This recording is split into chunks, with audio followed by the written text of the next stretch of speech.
As we head towards the end of the year, it feels like the perfect time to talk about setting goals for the next 12 months. Although, if the truth be told, setting goals is a good thing to do at any time of the year. So in this episode, we're going to share how you can set goals that you can actually achieve.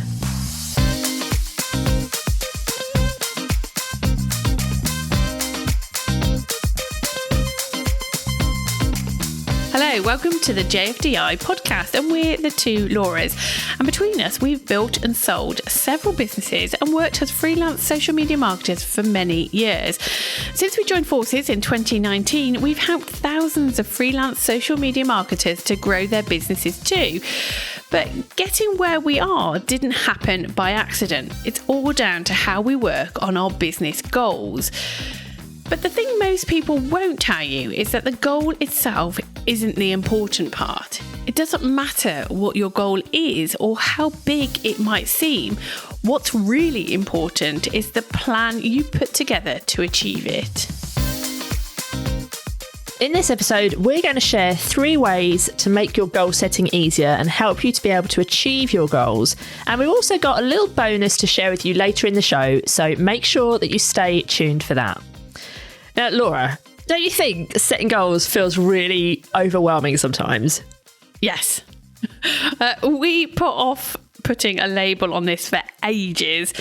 Anytime someone tried to do this, any kind of goal setting exercise with us, we would push back on them because they made it really, really overwhelming. And they wanted us to think about what we wanted to achieve in the next 5 years or the next 10 years. And neither of us work like that. No, it's impossible. Especially I've got a disabled child. If you're new to the show, you might not know that. But my son, William, is disabled. At some point in the next 12 months, maybe a little bit longer than that, he has got 2 major surgeries coming up. He needs hip surgery and needs spinal surgery.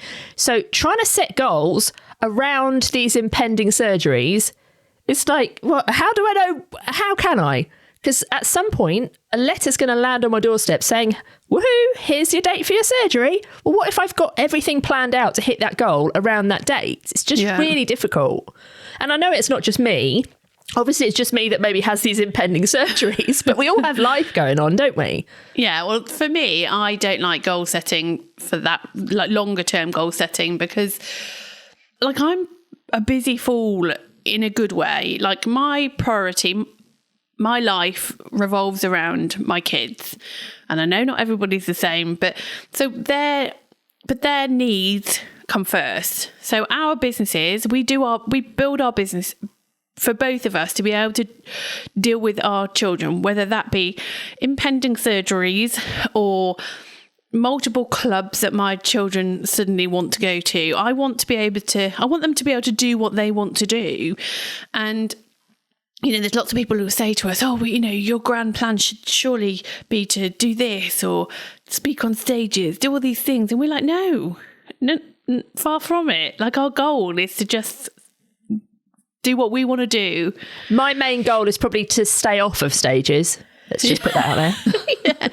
And I think my goals are always about my family. They're never I want a multi-7-figure business, or I want a 20 million clients, or I want a Porsche.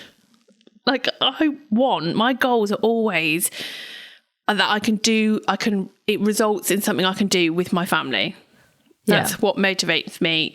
And my family's needs and goals, I don't know what we all want in 5 years' time. No, well, you probably don't even know what your children are going to want in a year's time, because children change all the time. Yeah, when you've got 3 children who are all at different ages, all wanting to do different things, I can only imagine how difficult that could be. Yeah. And I know people will think, well, hang on a minute, this is about business. This isn't about what your kid might want for Christmas as a goal. But it's all relevant, isn't it? Some people are very much business orientated. My business, I want to earn this, or my goal is I want to do this, and it's all about the business. But ultimately, our goals are driven by our why. Yeah. And it's not right or wrong. You can have business related goals that are completely unattached to your kids and your home life and your family, and whether it be buying houses, etc. But at the end of the day, that's that's the end goal. Surely for everybody, we don't want multi-7-figure businesses. What? Just to look Just at it to in have the a bank? multi-7, yeah. There needs to be a motivator, doesn't it? Yeah. Unless there's a motivator, you're never going to hit a goal. Yeah. And it could be you want to buy your first house, you want to stop renting. You know, I'm sure everybody's goals are linked to a personal goal, right? Yeah. Yeah, I totally agree. Yeah. And so I think sometimes when you have got these big goals, like for instance, you know, you want to build a property empire or anything like that, like these massive goals is what makes it really overwhelming. And if you're saying, right, in 2023, I want to make 6 figures, but currently you're nowhere near that, that feels really overwhelming because it's so much further off than where you are right now. And if you set yourself like that impossible task, which a lot of coaches out there will try and get you to do, they'll try and get you to push yourself really far. It's really difficult then because you've got this massive overwhelming goal that you are working towards, and you then become really frustrated because you're like, well, hang on a minute, it's so far away. How on earth am I ever going to possibly do that? And I'm somebody who works to, you know what we work like. We work to deadlines, right? Yeah. We need that pressure to hit our goals. So if a goal is too far away, it doesn't motivate me because I'm not close enough to it. Does that make sense? Yeah. Well, it makes sense to me because that's exactly how I am. And some people, yes, they like a plan. They like that longer term goal. There's nothing wrong with having a longer term goal. We just don't work like that, but plenty of people can work like that. But the most important thing is setting the mini goals to get you to your big goals, isn't it? Is to make it actually actionable, because as you say, it's overwhelming. Yeah, totally. Like I once set a goal to take my family to Lapland. I wanted to pay. I didn't want my husband to pay. I wanted to pay. To me, that was a big kind of mindset thing as well for me, that I was able to pay for this, quite frankly, ridiculously expensive holiday in the freezing cold. I wanted to do it. But if I was to say I want to go, or next winter I want to go to Lapland, I just wouldn't be motivated by that. It's just too far. But so when I did it, I said, I want to do it and I'm going to pay for it. Obviously it was quite far away when we actually went, but I set myself a goal to be able to earn the money to pay for it within a short space of time. But so instead of saying, right, I want to go to Lapland in 12 months' time and that's it, I sat down and I figured out, how many clients do I need? What do I need to actually earn? How many clients do I need? How many masterclasses does that need to take? What is my deadline for this? Because as we've said, we personally work best for deadlines. And that was it. I'd done it all. I'd raised the money. I'd paid it off within 3 months. But if I'd have not given myself those shorter deadlines and those shorter tasks, I'd have never have done it. If I had, it would have been luck. Yeah, totally. And I remember when you did that, like that was a big thing. That was something to really celebrate. That, you know, it wasn't just that you were going on holiday. It was that you had set this plan and you'd worked through this plan. You'd made this money and you were able to pay that holiday off yourself for your family. Like that's several amazing wins in one. So, you know, massive kudos to you. I think that was brilliant when you did that. Thanks. And Laura doesn't get praise from me very often, so let's just put this on a podcast so it's there forever. But unless you're really specific, like you were, then it's impossible to hit that goal, because unless there's specificity on it, on what you want to do and by when you want to do it, it's very difficult to make a plan. And you need that plan in order to hit that goal. So you kind of need to break that goal down into lots of little goals, don't you?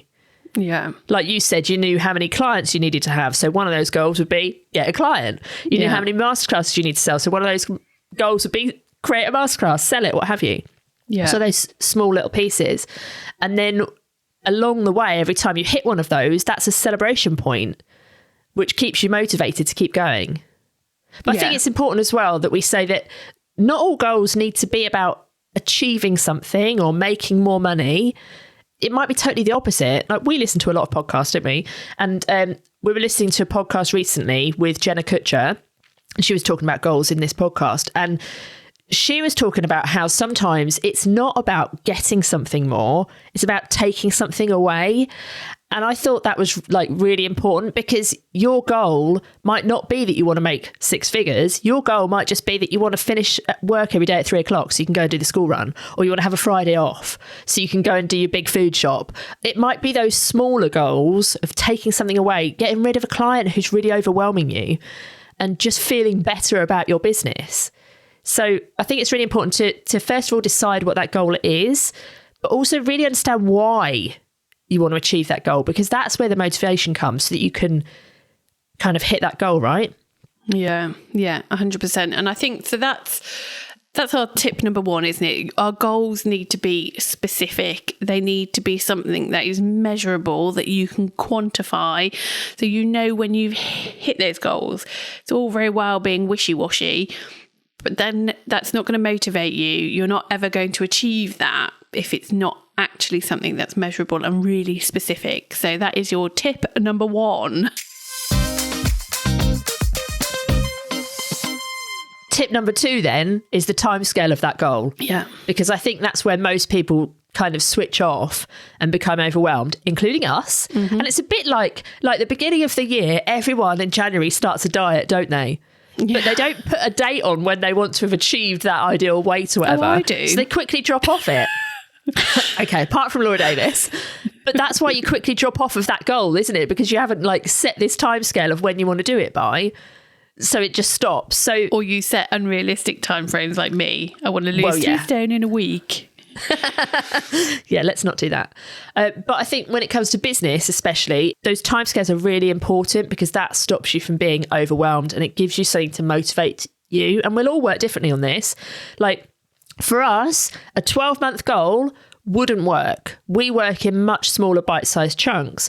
But for you, it might be that 12 months really motivates you, or it could be the opposite, could terrify you. It might be that you work better with like a 90-day goal or a monthly goal, or, you know, however it is that you work. So when we're planning, we look at an overview of what we want to achieve in the year, but it's really overwhelming for us to focus on that whole 12 months at once, isn't it? Yeah. And it doesn't motivate us, does it? Like no. You know, the amount of times we've sat down with various people, coaches in memberships, and had to put down our 12-month goal. And it's just a bit tokenistic. Like, it doesn't mean anything to us because we're like, I don't know. Plus, we don't have the biggest attention spans, do we? No. Our interests change, our audience change. So what our audience want from us, what our members want from us in the Inner Hub, that changes because we want to deliver what they want. Yeah. Not just what we want as a business. So there's all these things that I just think for us, it just doesn't motivate us for 12 months. It's unrealistic for us to have 12 months. I think as well, working in social media, when things change all the time, if we had these goals that we, you know, in the next 12 months, we want to help our members to do one thing, and then a platform changes entirely, like that whole plan could go out the window because we need to help them do something totally different. Yeah. And we often do this in that we will say, right, well, let's develop secret project. Let's get it on the market by secret date. If that date is like 12 months time, nothing, I can guarantee you, nothing will happen. But when old Laura Moore says, right, come on, we'll do it in a week. It's like, it's intense, but we do it. Like, that's just how we work best. And I think we're all different and everyone's going to work differently. And I think the point here is that you've got to understand what works best for you, what motivates you, what actually gets you to take action, and then set your goals around that. And then remember your personal situation as well. And as we've mentioned, 12-month goals are just not practical for our personal family situations. Again, be very different for everybody, but for us, and it might be the same for you, you'll have things happening in your life that will affect what goals you set. So and that's okay. Like, just because a certain form that you might want to be writing your goals on doesn't maybe include something that actually is personal to you, make it fit, because it's important that you take into account everything that will affect your goal setting. Yeah, really think about like how that works for you. Like, I remember back in the day when I had a employed job, and when they'd do your quarterly or your annual reviews, they'd be like, what do you want to achieve in the next 5 to 10 years? Not work for you, basically, was my biggest goal. But I wouldn't have had a clue. I couldn't have answered that. So if somebody now is trying to get me to think about what I want to do in 5 or 10 years, I still don't know, because that's not how my brain works. No. Not Same. interested I would in just that. switch off. I'd just say I'm doing what I do now. In fact, we were asked this recently, weren't we? They said, how do you see your business in 12 months' time? And we were like, doing what we're doing now, but better. Bit better maybe. Yeah, it's difficult, isn't it? I think because there's so many other things going on in our lives and in our minds, it's just difficult to look that far ahead. And if only we had some sort of, time machine where we could go ahead and see that, the next 12 months are going to be fine. You can do this, that and the other. You've got plenty of time, then great. But we don't have that. Yeah. So work however works best for you in terms of that time period that you feel like you can plan for and that you feel like motivates you. You don't have to do what we do. Everyone works different. But I think after that, the important thing is that you need to break it down. So no matter whether you are planning a goal for the next quarter or the next year or the next 5 years, you need to break it down, because once you've broken it down, you'll spot that it's, like we said earlier, it's not one huge goal. It's lots of smaller goals that each need their own plan. So there's probably a financial or an income goal. Mm-hmm. So how on earth are you going to achieve that? What are you going to do? What are the exact steps you're going to do to achieve that income? Yeah. And if it's a 12-month financial goal, break it down into quarters, break it down into months. What do you need to do each month? How many clients do you need? How many things do you need to sell? How many leads do you need to get those clients? How much traffic do you need to get on your website to get those leads? And what are you going to do to get that traffic? It's just break it down step by step by step. And that's why I think sometimes if you look at the whole 12 months in one lump, that's why it feels overwhelming. Whereas if you break it down week by week, month by month, then it's much easier to see, okay, this month I need to do this to get this traffic. I need to do this to get people on my email list, or this to get people in my DMs, or whatever it is.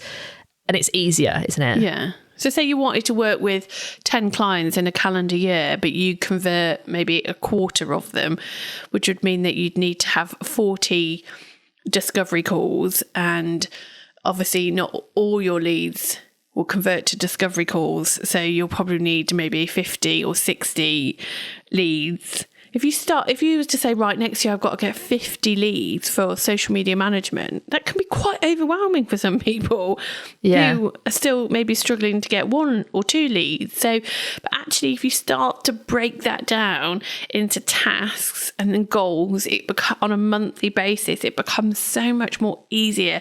And that can be your focus. You just focus on what is actionable but realistic for you in your business.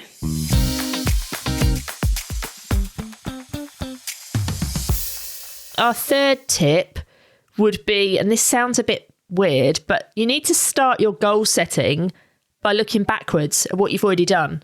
Because you can't really move forwards to achieve any goals unless you start looking backwards at what you've already done and understanding what has worked, what hasn't worked. And it's looking backwards that helps you to see what you need to change to move forwards so you can realistically achieve those goals. So if like last year you'd set a goal and you hadn't hit it, you need to know why. Like, what parts did you not do, or what parts could you have done better? Because then in the following year you can change those things. But if you haven't looked back, it's really difficult to know, well, why didn't I hit my goals last year? You just sit there, I didn't hit my goal. That's it. It demotivates you straight away. And so that it's that reflection point, I think, that's really important. And there's a few different things that you need to look back on. The first thing I would say is probably like the statistics. So the sales, the stats on, like Laura said, you might have won 5 clients last year. How many discovery calls did you have? Where did the leads come from? How many of those leads actually booked a discovery call? All of those things are really important, so you know what you need to do next time. Yeah. You need to reflect on your mindset, really, and how you felt about the last 12 months. Like, I never forget that one point in my business life, when I was freelancing, I was earning well. I'd hit 6 figures. I was doing really well. I had loads of clients. And I look back on the year, and so I was ticking all these boxes. I was like, yeah, this is great. I've hit these goals. But actually, I look back and I went, I have not enjoyed this year. I have not enjoyed it one little bit. It was too much, too stressful. And yes, there could have been things I could have done. I could have built a bigger team. I could have done X, Y, that. But then my goal wasn't about that. My goal was about working around the family, being there at 3:00. All these things. I didn't want to build a big team. The following year, all purely based on how I'd felt in my business the 12 months before, I culled loads. I got loads of clients, massively cut my income because I wasn't happy doing what I was doing. So I think taking the time to look at how you actually feel in your business. Are you actually enjoying the jobs that you do, the tasks that you're doing, the work that you're doing, the niche that you're in? Like, do you actually like it? Like, do you actually like your job? Yeah. Yeah, and what parts don't you like? I remember a couple of years ago, we got to the end of the year and we were just like, this year felt so complicated. Yeah. Just everything felt like it took a long time and it was just really complicated. So the following year, we set a word for the year, which was just to simplify everything. We didn't manage to do that like as much as we wanted to, but every single time we were doing something, we were like, how can we make this more simple? Yeah. And it was just bringing back that mindset of we don't want to end the year feeling like this was really complicated again. Yeah. So if there's like that one thing that you could change, what would it be? Yeah. And you don't have to do what I did and just go, right, sod this and cut everything. You can just look at ways in which you can make it better. Is it that you love doing your job, but you hate being stuck in Canva? Okay, well, how can you change that? Are there templates you can buy? Are there people you can outsource to? Is it that you hate the administrative side of things? You hate like onboarding clients? Is there someone you can help, a VA that might be able to help you work with that? Is there ways you can automate? Taking the time to look back on how you felt can help you with your future goals, because you could say, okay, well, I want to kind of carry on with this. I've hit my income goal, for example, but I need to be happier within my business. So what can I do to make me happier in my business? So it's not all about bloody 6 figures and money in the bank and how many clients you've got or how many Instagram followers you've got. It's not all about that. Sometimes it's just what makes you happy. And that, to me, should be big, high on people's agenda, really, when they're goal setting. And I think with that in mind, when you're kind of looking back, just if people talk to you and say things to you like, oh, you okay? You seem a bit stressed. Or, oh, Laura, you seem great. You're at the school every day. Business is going really well. Or I saw you in that magazine article, or I saw you do that on social media. These kind of comments that people make about you, try and like scribble them down, because these are the things that also how we are in our lives and in our business. If other people are recognizing that, then we need to listen to that. If people are telling you that you're really stressed, if your partner or your husband is saying you're really grumpy, yeah, like my mum would always go, oh, you look really tired. Yeah, thanks for that. Yeah. And, obviously sometimes we have to take them with a pinch of salt. Like, I always look tired. That's got nothing to do with work. And I think we have to just listen to what people are saying around us as well. The people that we see all the time, our family, our friends, if they're recognising the positives and the negatives, then listen to that and respond to that when you are doing your goal setting. Yeah, and also don't pay attention to what everyone else is doing in their business. Your goals are your goals. Your journey to get to those goals and your plan is your plan. Doesn't matter whether if somebody else is trying to get a Lamborghini and 1 million followers on Instagram, let them do that. That doesn't have any reflection on you or your business. If you don't want a Lamborghini and 1 million followers on Instagram and you just want to be at the school gates at 3:00 every day, that's absolutely fine. And your Fiat 500. Do they still exist? Don't know. I hope so. That's what I want. Is it really? Oh my God, that is on my vision board. A Fiat 500 to 100%. Like, I cannot wait to have a car. It could be a Robin Reliant. No, I can't wait to have a car that, quite frankly, my family can't fit in. That I can just tootle about in on my own. Nice. Yeah. Can't wait. Okay, that's the goal then for the end of the year. Not the end of this year, maybe. So to help you to get started setting your goals for next year, go over to thetwolauras.com/goals. We've put a download there for you, which is a 1-page goal setting sheet. That link again is thetwolauras.com/goals. You'll also find the link in the show notes. Go and grab that and just start working your way through what your goals are and what you need to do to achieve them. We really hope you've enjoyed the show, and we'll start thinking more carefully about how you go about planning your goals for next year. And because we're heading into the new year soon, you're going to love next week's episodes. We are bringing on some of the best marketing experts we know to share one strategy you should be focusing on in 2023. So put it in your diary, and we'll be back again next Tuesday. Ciao. Adios. Ta-da, Rapid. Au revoir.